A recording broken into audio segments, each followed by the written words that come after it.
Spring is upon us in Southern California, and I decided to get away from the city and go for a hike. It's always nice to be out in nature, as it's not only good exercise, but a nice view is always expansive for the mind and uplifting for the soul.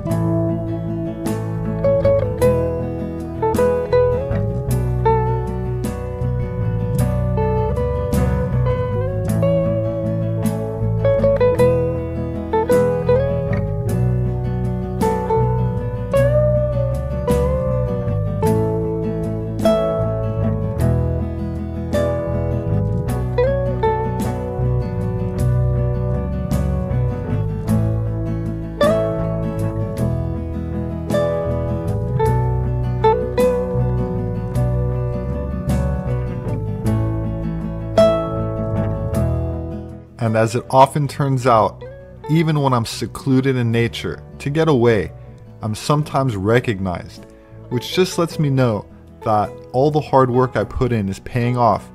And despite all of the censorship and suppression that I endure, the content is making it out into the public. What was my channel? Atlantean Garden.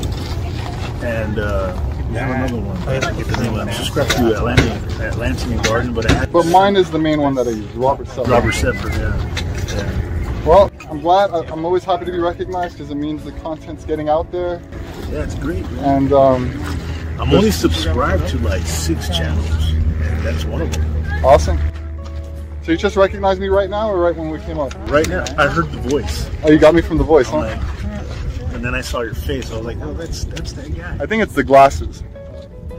Because I always wear the glasses in the video, no? The voice. Really? The voice. Very nice to meet you. All right.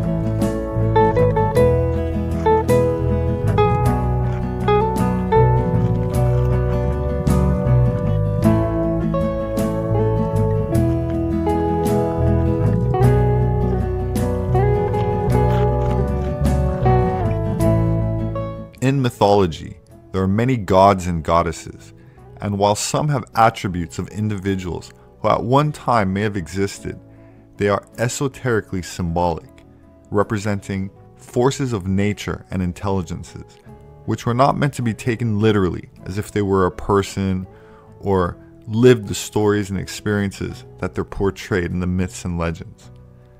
All of the ancient myths are encoded with symbolic truths, and one of the core examples from Greek mythology is Gaia, the divine mother goddess, or Mother Nature. She can also be understood to mean the planet Earth, with many levels of esoteric meaning, not just the literal physical planet, but the forces of nature, or laws of nature, that have been observed and understood over the millennia. May 1st lies about halfway between the vernal equinox and the summer solstice, so it was considered a good time to mark the transition into summer, and according to Celtic calendars in Northern Europe, was considered the beginning of summer. By then, the seeds for crops had just been sown, and it was time to drive cattle and sheep out into their summer pastures. It was a time for rituals, to bring about divine protection for the sprouting crops and grazing cattle, as well as pay homage to the goddess of May Day, which goes back into ancient times. To fully understand this period, we must start with spring. The Roman Empire had a great influence on Europe, and it was the Phrygian goddess Cybele that was introduced to Rome around the 3rd century BC, whose myth involved a lover named Attis, who was gored by a boar, and whose spirit would take refuge in a pine tree during winter, only to be reborn from the tree again in spring, on the vernal equinox, which is on March 20th in the Northern Hemisphere. In her festival, a pine tree was cut and stripped of its branches, wrapped in linen like a mummy, and decorated with flowers, usually violets. It was then brought before Cybele's temple on wagons in what resembled a funeral procession, since Attis was symbolically dead inside the tree, and then buried in a tomb. Attis then resurrected or rose out of the tree and was reunited with Cybele, symbolizing the beginning of spring on May 25th.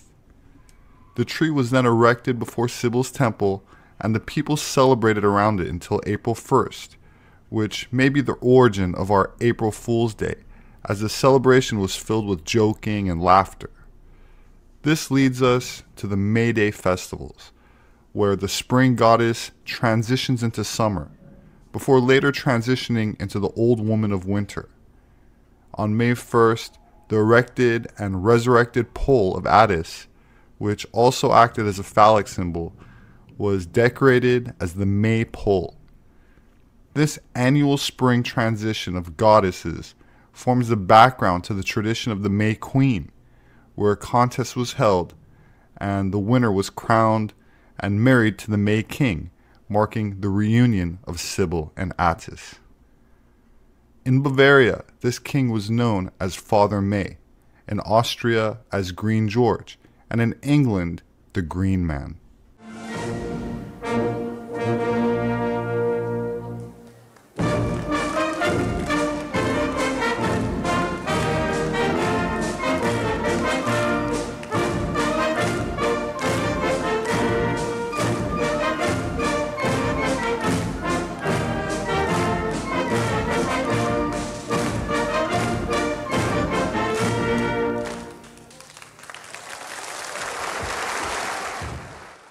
This festival was also called Beltaine with the Celts, which translates to lucky fire, and was the beginning of summer.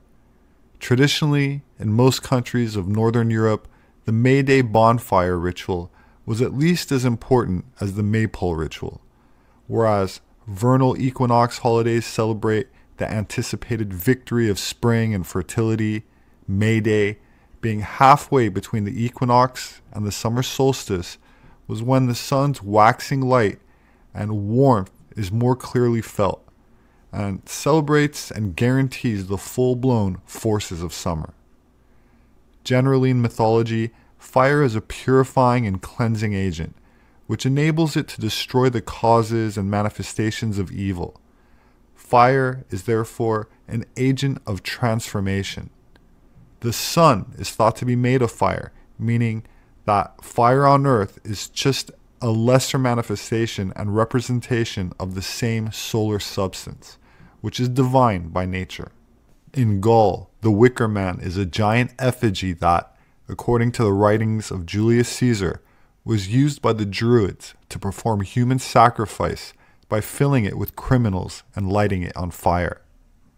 In Germany, on May Day Eve, which is April 30th, called Hexennacht, or Witches' Night, witches, which comes from a word meaning wise ones, were said to gather on the highest peak in mountains to commune with the spirits of nature, which became vilified and demonized by the new incoming Christian religion. By the 17th century, May Day became an occasion for Catholics venerating the Virgin Mary, essentially a goddess, replacing the pagan rituals and feasting of the symbolic fertilization in nature. Of course, the same day was also appropriated by the communists as the International Workers' Day, whose symbols are the hammer and sickle, which are also pre-Marxist representations of male and female, respectively. That said, the goddess would be adorned in flowers, and the god would be green and horned, often with the antlers of a stag, since they shed them each winter and regrow their antlers each spring, representing life, death, and rebirth, which is the esoteric meaning of the marriage rituals, also mirroring the intermarriage of the male and female energies within us.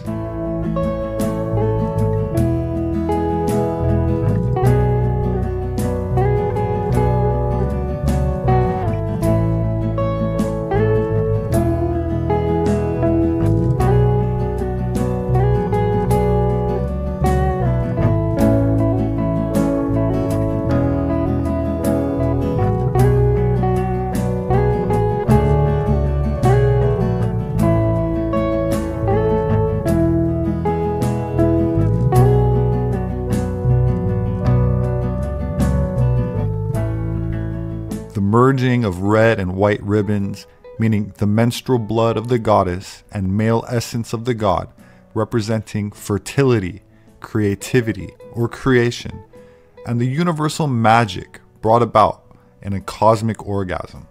Sometimes the pole was decorated with serpents and was also a phallic symbol, with the wreath at the top representing the female gender. By braiding the red and white ribbons during the ribbon dance, the rising and falling energies are harmoniously connected not only between heaven and earth, but as the energetic current in our own body that can do the same. Dancing around the maypole would, in many pagan communities, be followed by the bonfire ritual, which ended off by sending youths of both gender into the woods all night, producing throughout Europe its annual crop of children. Green has always been symbolic of growth. What is green in nature is usually sprouting and fertile. That said, green has also sometimes come to mean naive and inexperienced, such as a green boy who's a rookie, or still green behind his ears. The green man is therefore full of vigor and potency, yet still has to grow or be initiated into the secrets of the adult world. This is the basis for a number of folk rituals and seasonal parades that are held in which a man is covered in leaves, celebrated in different places in Europe. For centuries, mankind has symbolized nature, growth, and nourishment, cycling through year after year in forms of a green man, representative of nature, birth, life, death, and rebirth. The history of the green man figure reaches deep into the past. We find him painted, carved into cave walls, on megaliths, and engraved in wood or stone in a multitude of cathedrals. This pre-Christian green man folklore still exists into modern day archetypes. Since before recorded history, the green man spoke to agricultural cycles and farming cultures, acting as a watcher over gardens and homes since antiquity, with the earliest known reference dating back 6,000 years to around 4000 BC, disseminated by ancient Aryans with their spread of agricultural civilization, domesticated animals such as the horse and cattle, and Indo-European languages during the Holocene. Robin Hood is a heroic outlaw in English folklore who, according to legend, was a highly skilled archer and swordsman. Traditionally depicted dressed in green, he is said to rob from the rich and give to the poor. Archetypes for the Robin Hood figure can be found among the Celts, the Romans, the Anglo-Saxons, and the Danes. Anthropologist Sir James Frazer relates the story of the ancient cult of Diana and the King of the Wood. He was the consort of the virgin goddess of the hunt, who died only to return again, as the greenery does each year. Frazer argued that the King of the Wood was a manifestation of the universal pagan archetype of the dying and resurrected vegetation god, whose rebirth was often acted out in springtime mock combat between the personification of summer and winter. Frazer gives several Germanic examples of this folk custom, in which summer is clad in greenery and winter is clad in skins or fur. In the May Games, or spring celebrations of the 15th and 16th centuries, Robin Hood acted as an archetypal personification of summertime. These games were celebrated at various times throughout the early summer season. Robin Hood was also strongly associated with the summer solstice or midsummer days, as well as on ancient Roman pagan festivals honoring Fortuna, the goddess of fate, on June 24th. The goddess Fortuna remained part of European midsummer festivities and customs into the Middle Ages. Anthropologist Margaret Murray proposed that paganism did not die out with the Christianization of Europe, but instead, practitioners of what she called the old religion retreated in secret into the woods at night to continue their ancient rituals. Murray suggested that the The witch craze in Europe was an attempt by the church to eradicate these last vestiges of the earlier nature religions. Murray claimed that deity worship in these cults was a horned woodland god that dated back to Paleolithic hunting cultures, whom the medieval church equated with Satan. For Murray, the legend of Robin Hood was a veiled reference to the medieval witch cult, in which Robin Hood was one of the names for the leader of a coven, who was considered both priest and incarnate god.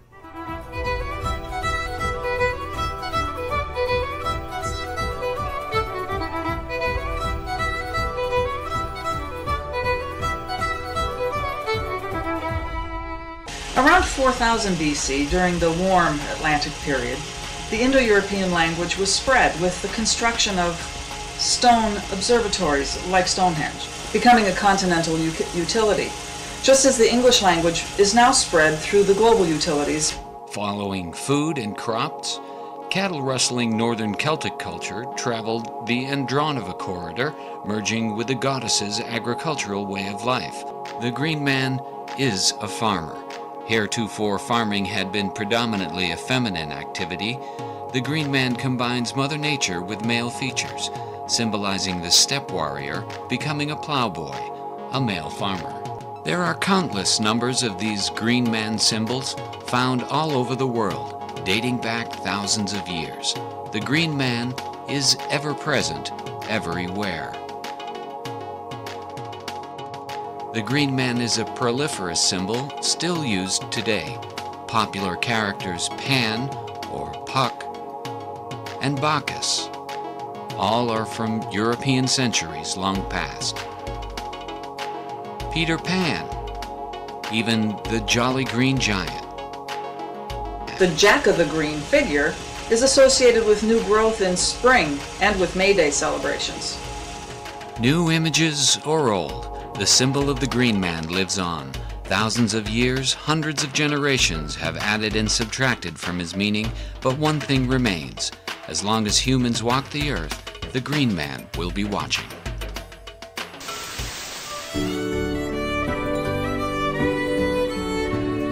The Green Man is found in many forms throughout history, but the common feature is the face covered by foliage, very often sprouting from the mouth. He is often found carved inside medieval churches and cathedrals, a bridge between the new beliefs of Christianity and the pagan beliefs it replaced, etched in stone by masons. The name Robin comes from the Norman Robert, a form of the Germanic version which originally meant famous or bright or even to shine. This is and always has been an indication of one who has achieved illumination or enlightenment. Horns were also symbolic of enlightenment or illumination, and green a symbol of resurrection and life, or the natural cycle of birth, death, and rebirth. The Robin Hood legend provided, in effect, a way for the ancient pagan fertility rites to be introduced back into Christian Europe. Shrouded in secrecy, ancient mystery cults were based on sacred stories that often involved the ritual reenactment of a death rebirth myth of a particular divinity. In addition to the promise of a better afterlife, mystery schools offered its higher level initiates through sacred esoteric techniques a supernatural glimpse into hidden realities while still living in a body, which is what is referred to by adepts as being reborn, and inspired many of the world's alchemists and philosophers into studies and pursuits that many would consider greater than oneself.